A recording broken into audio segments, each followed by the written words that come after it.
Halo semuanya, selamat datang kembali di channel ini. Admin harap kalian semua dalam keadaan baik-baik saja ya. Oke, ini dia RMS 106 Hijack, mobil suit yang sering dikira-kira sebagai mobil suit kembangan lanjutan dari Zaku yang identik sama mobil suit pasukan Zeon. Termasuk juga admin yang jauh sebelum nonton seri Zeta Gundam di mana Hijack ini ditunjukin, admin sempat ngira kalau Hijack ini merupakan mobil suit yang dibuat oleh Zeon sebagai mobil suit kembangan lanjutan dari Zaku. Tapi ternyata sama sekali bukan. Hijack merupakan mobil suit massal yang dibuat untuk melengkapi armada pasukan Federasi, salah satunya pasukan khusus bernama Titans. Nah, meskipun warnanya sendiri tidak identik dengan warna-warna Titans yang biasa ngambil unsur warna biru ke hitam-hitaman atau gelap gitu di beberapa mobil suitnya, Hijack ini justru ngambil warna yang serupa dengan Zaku serta beberapa bagian bodinya yang juga ngambil unsur-unsur yang terdapat di Zaku, yang bikin orang-orang semakin kuat ngira kalau Hijack ini ya Zaku. Apalagi namanya yang juga bersinggungan dengan kata Zaku, Zaku, mirip kan? Nah, rupanya alasan Hijack ini dibuat dengan beberapa kemiripan dengan Zaku karena Hijack sendiri yang dibuat berdasarkan penggabungan desain dari mobil suit Zeon yaitu Zaku sendiri dengan mobil suit Federasi yang diwakili oleh Jim.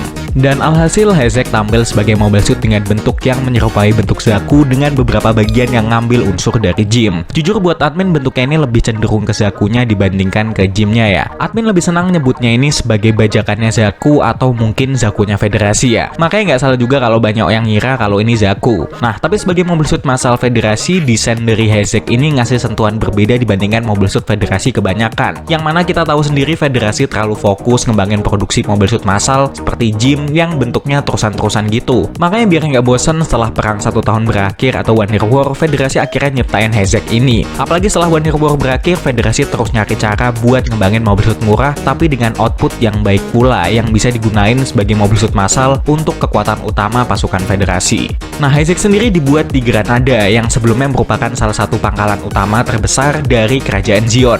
Dari Granada tersebutlah dengan bermodalkan sisa-sisa mobil suit jenis Zaku 2 bekas peristiwa One Year War serta didukung dengan beberapa tim pengembang yang sebagian orangnya merupakan orang-orang bekas Zeonic atau perusahaan pengembang mobil suit bagi Zeon, mereka berhasil mengembangkan Hijack ini. Nah, namun pengembangan Hijack ini yang mestinya diproduksi secara massal dengan jumlah yang besar malah bisa dikatakan gagal. Hal ini dikarenakan pengembangan Hijack yang banyak memanfaatkan teknologi baru dari hasil penggabungan part-part yang terdapat dalam mobil suit Federasi dan Zaku dari Zeon tidak menghasilkan output yang lebih baik dari mobil suit kembangan Federasi seperti halnya Jim 2. Nah, buruknya output tersebut sebagian besar dikarenakan generator yang Hijack gunakan ini tidak compact atau tidak sesuai dengan mobil suit kerangka Zeon ya. Hijack yang gunain sebagian part dari Zaku Zeon rupanya tidak sesuai dengan generator produksi dari perusahaan Takim Heavy Industries and Construction yang sekarang Hijack gunain. Yang mana generator ini sempat juga diadopsi ke seri RX-78 dan series RGM-79 dan mendapatkan hasil yang sangat handal. Nah, namun untuk Hijack ini berbeda karena sebagian partnya diambil dari mobil suit Zaku Zeon sehingga proses pembuatannya juga menggunakan proses pembuatan Zaku. Alhasil terdapat kekurangan kompatibilitasnya. Ditambah juga kurangnya kerjasama perusahaan pembuat generatornya yaitu Takim Heavy Industries dengan perusahaan Anaheim Electronic yang pada saat itu mendominasi produksi mobil suit Federasi. Nah, karena hal tersebutlah tidak lama setelah Hijack ini dikerahkan secara resmi sebagai mobil suit massal pasukan Federasi yang mana salah satunya ditugaskan ke dalam pasukan khusus Titans, mendapatkan reputasi buruk dari pilot-pilot yang sempat milotini mobil suit. Diketahui mereka kecewa terhadap kinerja Hijack yang tidak sesuai harapan mereka. Hijack ini tidak lebih dari Jim 2 yang pada saat itu juga mendominasi produksi pasar pasukan mobil suit Federasi, sehingga Hijack pun disebut-sebut sebagai mobil suit Jim dengan tampilan Hijack karena ya nggak ada bedanya, kedua mobil suit tersebut tidak ada yang lebih baik. Akibat dari jeleknya kinerja yang dihasilkan Hijack ini kehilangan tempatnya sebagai penerus mobil suit utama Federasi dan produksi Hijack pun lambat laun dikurangi bahkan dihapuskan. Bahkan di dalam series mobil suit Zeta Gundam, mobil suit Hijack ini pada akhirnya tidak terlalu begitu digunakan sampai perang Grips War berakhir. Nah, di Titan sendiri Hijack ini sebagai mesin produksi massal kemudian digantikan oleh Marasai ataupun Barzam. Hijack ini justru lebih digunakan oleh pasukan umum Federasi atau Earth Federation Force yang mana catnya dibedakan dengan gunain warna biru. Nah, kenapa warna Hijack dari pasukan EFF atau Earth Federation Force dan Titans dibedakan? Sebenarnya nggak ada alasan khususnya, tapi bisa dibilang bedanya warna tersebut terkhusus warna Hijack Titans yang berwarna hijau adalah supaya penonton kayak kita-kita gini semakin kuat nganggep Titans dalam series Mobile Suit Zeta Gundam sebagai musuh yang identik dengan warna Xion. Oh ya, di sini identitas Heisek yang makin kuat kita ngira kalau nih Mobile Suit produksi Xion ialah penggunaan unit sensor kepalanya yang mengadopsi bentuk Mono-E atau satu mata ya. Mono-E yang identik dengan tampilan Zaku 2. Nah, penggunaan Mono-E ini sebenarnya nggak sembarangan ya. Diketahui penggunaan Mono-E semacam ini mengurangi biaya lebih dalam produksinya, namun dengan beberapa peningkatan dibandingkan Mono-E Zaku. Nah, selain Mono-E, kita juga bisa ngeliat Heisek ini dipasangkan dengan beberapa pipa-pipa hampir di seluruh bodinya. Bahkan pipa-pipa ini lebih banyak dibandingkan Zaku biasanya ya. Pipa-pipa kabel yang digunakan untuk memasok energi. Nah, selain itu terdapat juga beberapa tambahan lainnya seperti di bagian pendorong kakinya serta di bagian ranselnya. Nah, bahas soal persenjataan dari Heisek ini bisa dibilang lebih tangguh dibandingkan Zaku biasa ya. Bentuk boleh kayak Zaku, tapi soal persenjataan harus lebih dari Zaku pastinya. Persenjataan Heisek ini terdapat beam saber, kemudian nggak main-main Heisek ini juga ada beam rifle, meskipun output generator Heisek ini nggak mampu mengimbangi sehingga diperlukan adanya tambahan berupa impact yang dapat diganti. Nah, selain itu meskipun Heisek ini sudah dilengkapi dengan beam saber serta beam rifle layaknya Mobile Suit sekelas Gundam,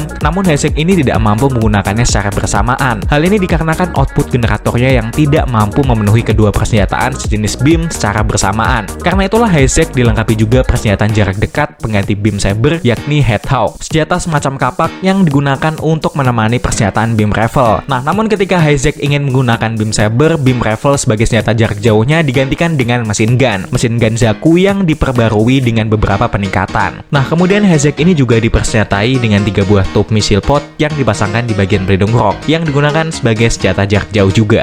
Nah, selain persenjataan tersebut, Heisek dilengkapi juga dengan shield untuk bertahan dan pelindung bahu sebagai senjata bertahan sederhana. Sebenarnya Heisek ini ya sayang aja, cuman karena output generatornya yang kurang baik, alhasil Heisek ini jadi nggak maksimal. Terkhusus dalam hal persenjataan ini, seandainya beam rifle dan beam saber secara bersamaan bisa digunain, Heisek ini setidaknya bisa mengungguli kemampuan tempur dari Mobile Suit sekelas Gym 2. Nah, namun diketahui Heisek ini sempat juga ada versi perbaikannya. Heisek sempat dilakukan perbaikan yang cukup signifikan yang sedikit memperbaiki beberapa kekurangan, namun dibuat lebih sederhana dibandingkan Heisek biasa yang diberi nama Heisek Custom. Yang penampilannya di seriesnya hanya ditunjukin singkat, tepatnya di episode 39 di Mobile Suit Zeta Gundam. Nah, diketahui juga meskipun nasib Heisek setelah Crips War berakhir tidak pernah diproduksi lagi alias dihentikan, atau mungkin bisa dibilang sebagai produksi gagal kali ya, Heisek ini kemudian justru eksis sebagai Mobile Suit pelengkap armada tempur Neo Xion. Bahkan diketahui juga sisa-sisa produksinya yang sudah ketinggalan zaman pada masanya, yang tepatnya di Perang Neo Xion ketiga, digunakan lagi oleh tentara sisa-sisa Xion atau The Slave. Jadi lucu aja gitu, Federasi sulit-sulit kembangin Heisek sebagai senjata tempur mereka dengan bentuk yang ngambil kayak Mobile Suit Zakunya Xion, ujung-ujungnya malah dipakai juga sama Xion. Oke, mungkin gitu aja yang bisa admin bahas untuk Mobile Suit Heisek ini. Kalau menurut kalian gimana nih tanggapan kalian soal Heisek 1 ini? Kita diskusi di kolom komentar ya. Oke, cukup sekian dulu yang bisa admin bahas di video kali ini, karena pada dasarnya admin juga manusia penuh dengan dosa. Jika admin ada salah ucap dalam penyampaian informasi, tolong diperbaiki ataupun dilengkapi. Kalau kalian mau donasi ke channel ini sebagai bentuk dukungan kalian terhadap channel ini, dapat kalian akses melalui link di deskripsi. Berapapun nominal kalian akan sangat admin hargai dan terima kasih. Akhir kata, jangan lupa subscribe, like, komen kalau kalian mau ngasih saran ke admin bahas apa berikutnya, dan share video ini ke teman-teman kalian semua. Dan sampai jumpa di video-video berikutnya. Bye-bye!